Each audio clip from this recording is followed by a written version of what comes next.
Hi guys, welcome to Grip Top Commander. This is Jared. I got a gameplay for you, and it's with my Ghoulcaller Gisa deck. Um, we're playing against Sliver Queen, and before I really get into the game, guys, I just want to say apologize. Couldn't get any contact up in the past 2 weeks.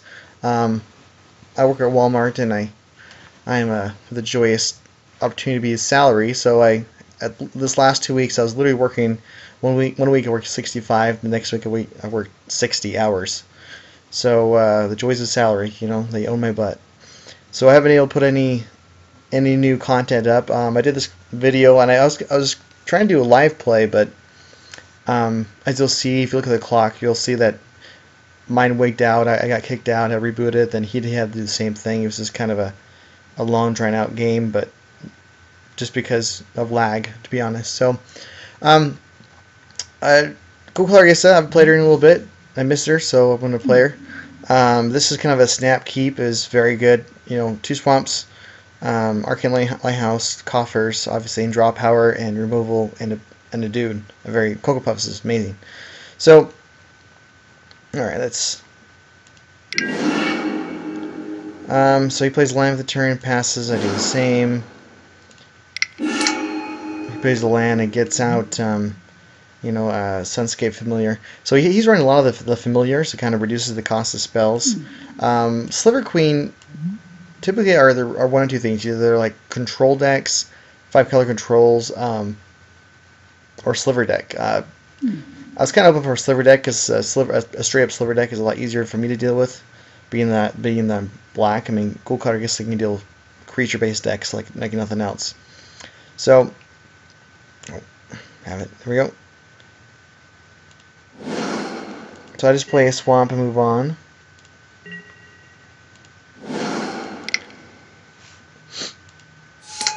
Alright, he gets another familiar.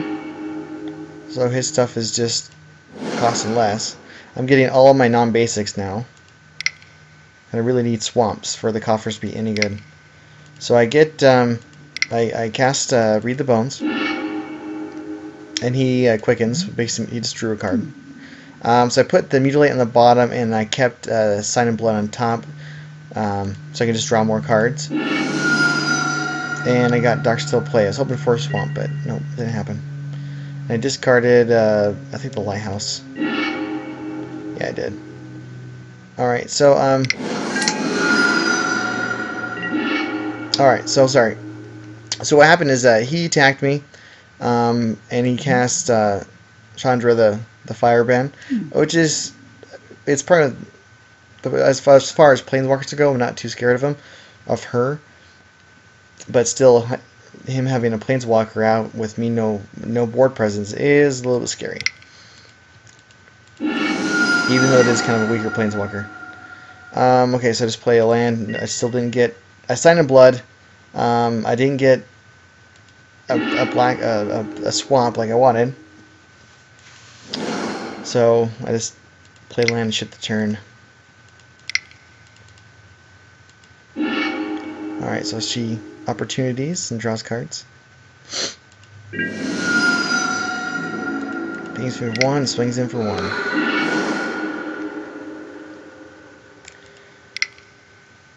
Alright, so my turn. I don't think I drew. No, I didn't draw any. Oh, I do. Yeah, I did draw a swamp. So that was something. So I cast Ghoulcaller Gisa.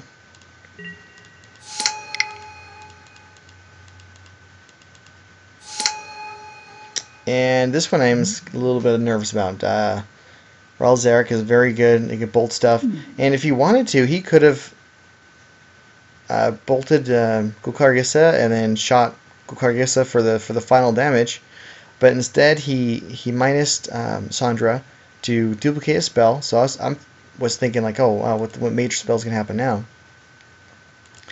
And it was Ponder. Or no, sorry, it's better. It was Brainstorm. So he's gonna draw, he's gonna dig into his deck 4 cards and draw 2 cards. No, maybe 5 cards. So not too bad. Taps down my commander. and then gets another familiar out. So right now I figured that he's just tribal planeswalker. That's pretty much what I've seen so far. All right, so I kind of play with lands a little bit and forget I need to play an extra land. Here, so I got 6 mana, and I think I just get Cocoa Puffs out. And since I don't have any free mana even to try to sacrifice Cocoa Puffs, I just swung in there, making him jump block him to try to protect his Planeswalkers. And I don't want to necessarily sacrifice Cocoa Puffs right away because he's flying, and he's obviously playing a bunch of Planeswalkers. So being able to fly over his jump blockers is pretty good. So he taps down Cocoa Puffs and taps his land or something. He gets Simic Key Ruin.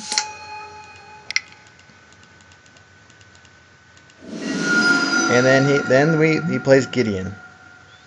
So and then he blesses him once and then got more loyalty counters. So it can be scary. Now with Gideon, because for the more creatures I control, the bigger he gets.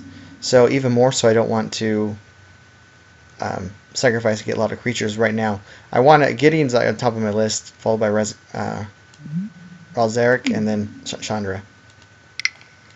So this pings me for 1. Who cares?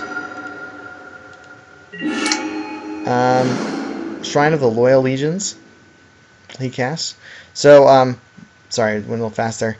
So in attack step, I'm planning to cast Runescar Demon, and that's going to use up all my mana, so I don't have one open to even sacrifice even Runescar Demon or whatever, which is still, it's a flyer.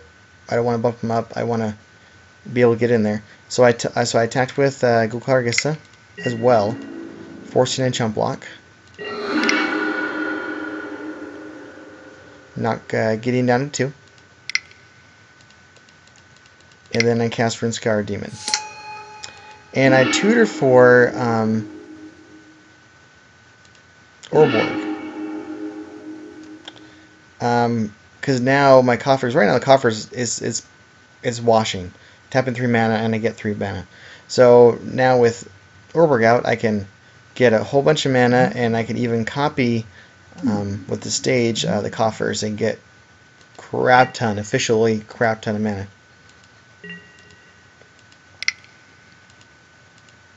So he taps down with 1 blocker. Plays the mana rock.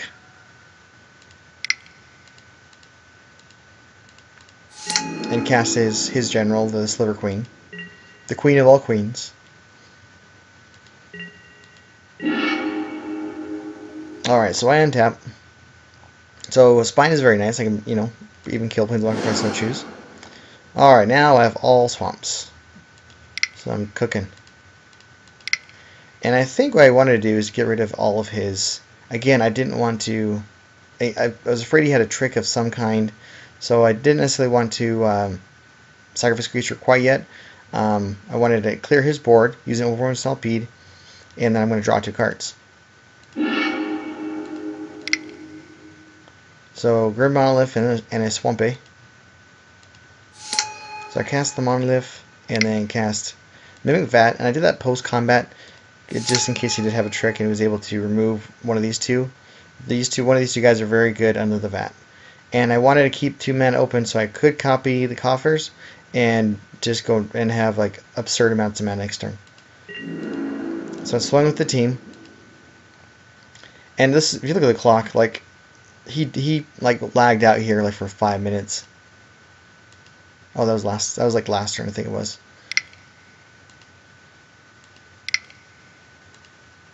So he starts to tap mana, and kind of scares me a little bit, and then he makes a chump blocker with his roots, with his Key Ruin. So his Key Ruin dies, and again, interesting interaction. The Mimic Vat saw the Key Ruin die, so I was actually able to put the Key Ruin under the Mimic Vat. I never used it, but it was just kind of fun to do, because why not? Nothing else is underneath it, so I could make a mana dork, which taps for colors for me, but it's kind of a cheeky thing.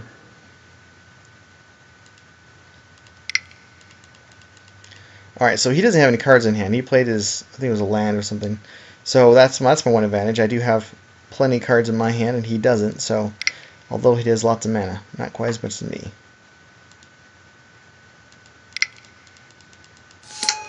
So he taps, casts his commander again. Razeric taps a land. Oh, sorry, taps Migvat, and in turn I make a response. I copy the coffers.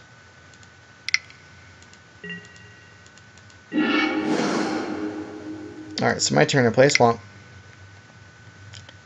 And I add a crap ton of, oh, no, I said posts. So I was able to, 2 flyers, no cards in hand, he had no tricks. So I meant to attack 1 each, and that would have cleared him with Planeswalkers. But for some reason, I misclicked, and I had them both attack Razeric. Puts a storage counter's land.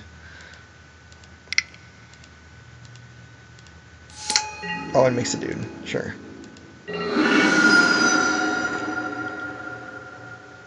So I messed up. So they both attacked the Planeswalker, and I meant to, or the Razeric, and I wanted Chandra dead too, which I could have. So I just screwed the pooch in that one. So instead, I just cast the Spine. I got 16 mana. Check that out. Cast the Spine. Oh, not yet. What'd I do? I did something.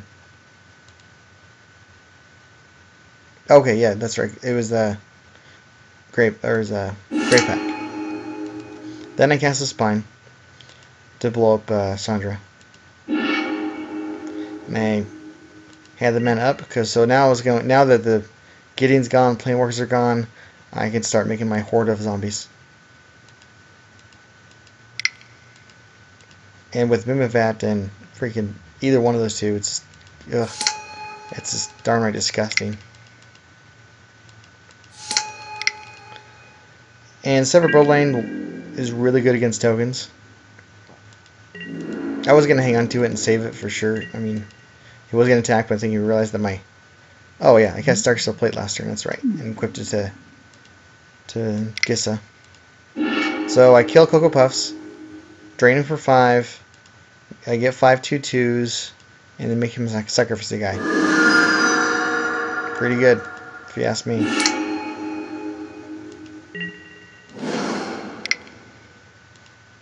So I get the Basel guy, and I didn't want to cast either ones too, just in case he had a board wipe. Just didn't want to quite overextend, because I had plenty of action on the field right now, so there was no need. So I got out Cocoa Puffs. He kicked his shrine, or sacrificed his shrine to get 5 dudes. And I swing with the team.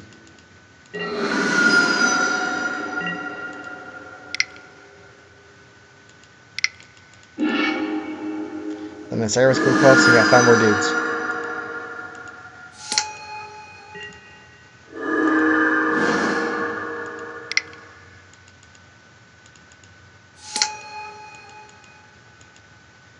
And he sees the writing on the wall. I mean, next turn I was going to swing in for lethal. I mean, Cocoa Puffs, he swings in, drains for 5. He's doing 10 damage just by himself. So it's pretty good. Yeah, so that was the game. Hope you enjoyed it. I'm going to get more games up. I'm going to get a deck tech. I have a deck tech I'm working on, Animar. It's a very fun deck. We do have some Animar games as well on our channel already. And I'm actually going to get another game up of Animar versus Jalera. So just bear with us, guys. I think I'm going to put some heavy work in the channel this week to try to catch up a little bit. So keep watching, subscribe, like, comment. We love you guys.